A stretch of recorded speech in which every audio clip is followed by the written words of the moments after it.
Good morning, students. In today's civics class, we are going to see Unit 2. The topic is Achieving Equality. In this lesson, we are going to know the meanings of prejudice and stereotypes, and we are going to understand discrimination and inequality, and we are going to become aware of the negative consequences of discrimination. The society that we live in comprises people from various social groups who are different in many ways. Since we believe in unity in diversity, we should have been living peacefully with one another irrespective of those differences. Often, we see that diversity is not accepted, and people harbor attitudes of hostility towards those who are different from them. They form opinions about the other groups, and this often leads to tension in the society. Such opinions are often prejudiced. First, prejudice.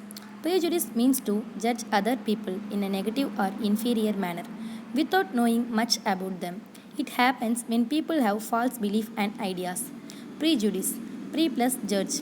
The word prejudice refers to prejudgment. Prejudices can be based on many things like people's religious beliefs, the region they come from, the color of their skin, their accent, or the clothes they wear.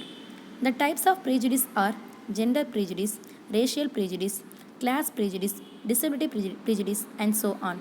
For example, urban people are more civilized than rural people in attitudes and behavior, is one such prejudice. Causes for prejudice.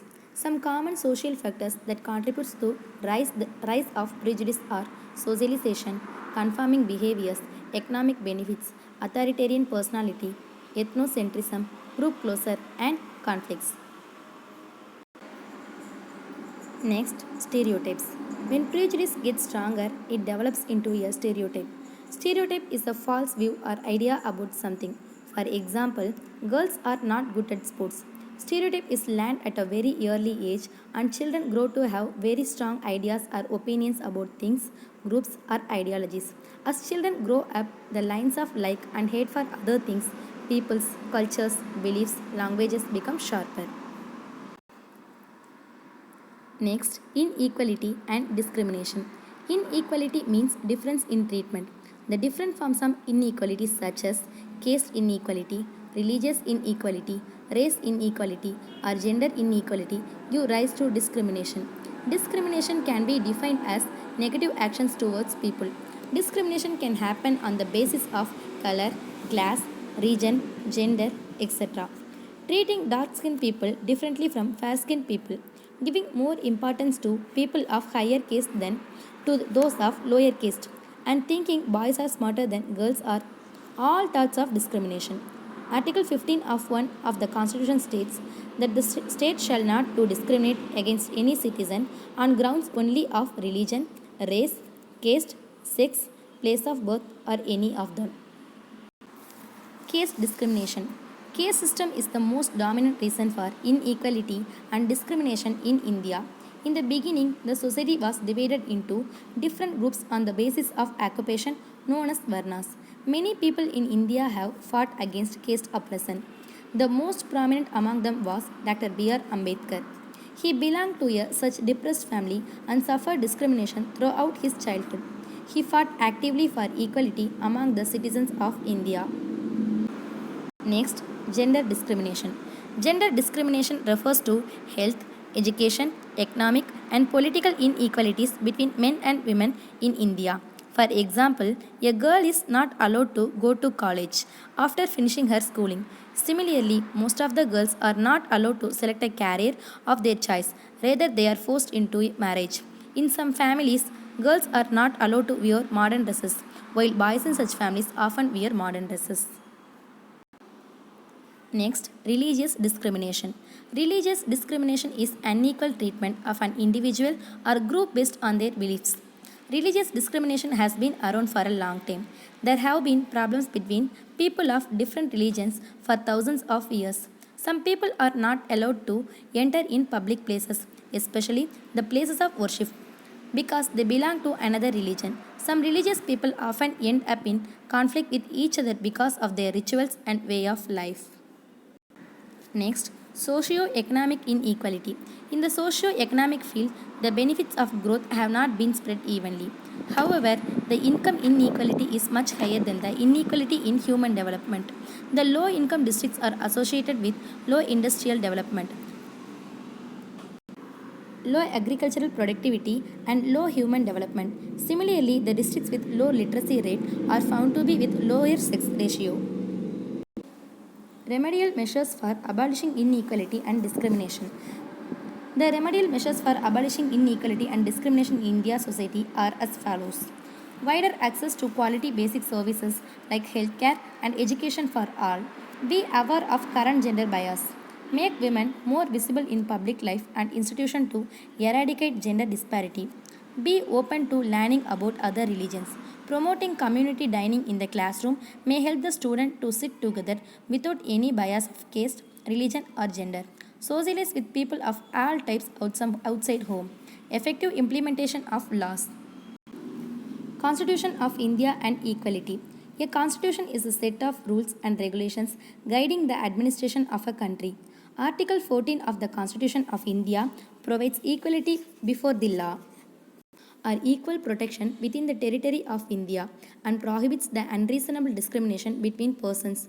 Our constitution says ours is a land of diversity, therefore, equality has to be ensured for all. Two significant parameters to ensure equality in society are respecting diversity and ensuring freedom. The different kinds of freedom are freedom to follow their religion, speak their language, celebrate their festivals, and express their views freely. The Constitution is a legal framework of rules and regulations by which a nation would function. Equality is where untouchability is seen as a crime. In India, as per the Article 17 of the Indian Constitution, untouchability is totally abolished and its any form is forbidden. Even today, different types of discrimination are reported across the country. Women's, patients, tribes, and people from lower social classes are still striving for equality in India. Let us know about some achievers. First, Dr. APJ Abdul Kalam. Awul Pakir Jainulabdin Abdul Kalam was born in a Muslim family in Rameshwaram. He was the 11th President of India and who is fondly remembered as People's President. He completed his schooling at Ramnath, graduation from St. Joseph College, Trichy, and went on to study aerospace engineering at the Madras Institute of Technology. After he joined the Defence Research Development Organization. Kalam's family had become poor at his early age. He sold newspapers to supplement his family income. He was the recipient of several prestigious awards, including the Bharat Ratna, India's highest civilian honor in 1997. Kalam has written many books, among them very famous books are India 2020, Wings of Fire, Ignited Minds, The Luminous Sparks, and Mission India. His outstanding work earned him the title of the Missile Man of India. Next, Mr. Mariyappan Thangavelu. Mariyappan was born at Salem in Tamil Nadu. His mother raised her children as a single mother, carrying bricks as a laborer until becoming a vegetable seller, earning about ₹100 per day. He suffered permanent disability in his right leg. When he was young, despite this setback, he completed secondary schooling. He says, I did not see myself as different from able-bodied kids. In 2016, at the Rio Paralympics, he won the gold medal in the men's high jump T42 event with a leap of 1.89 meter. Next, Mr. Vishwanathan Anand. Vishwanathan Anand was born in Chennai in a middle-class family. His mother was a big fan of chess and taught him to play the game when he was just 5 years old. She encouraged and motivated him a lot, and this laid the foundation for his future career as a chess player. Anand has won the World Chess Championship 5 times 2000, 2007, 2008, 2010, and 2012. He won the World Junior Chess Championship at the age of 14. He became India's first Grandmaster in 1988. He was the first recipient of the Rajiv Gandhi Khel Ratna Award in 1991 to 1992. India's highest sporting honor. He received the nation's second highest civilian award, Padma Vibhushan, in 2007. Next, Miss S. Ilavalagi. Ilavalagi came from a poor family at Vyasarpadi, Chennai. His father is a daily wage earning auto rickshaw driver. She participated in the 2008 World Carom Championship at Palace's Disc Festivals. Cannes, France, and bagged her maiden women's title. She participated and won the Indian National Carom Championship in the same year after beating the former world champion Reshmi Kumari. Okay, students, thank you for watching. I hope you all can understand. Thank you.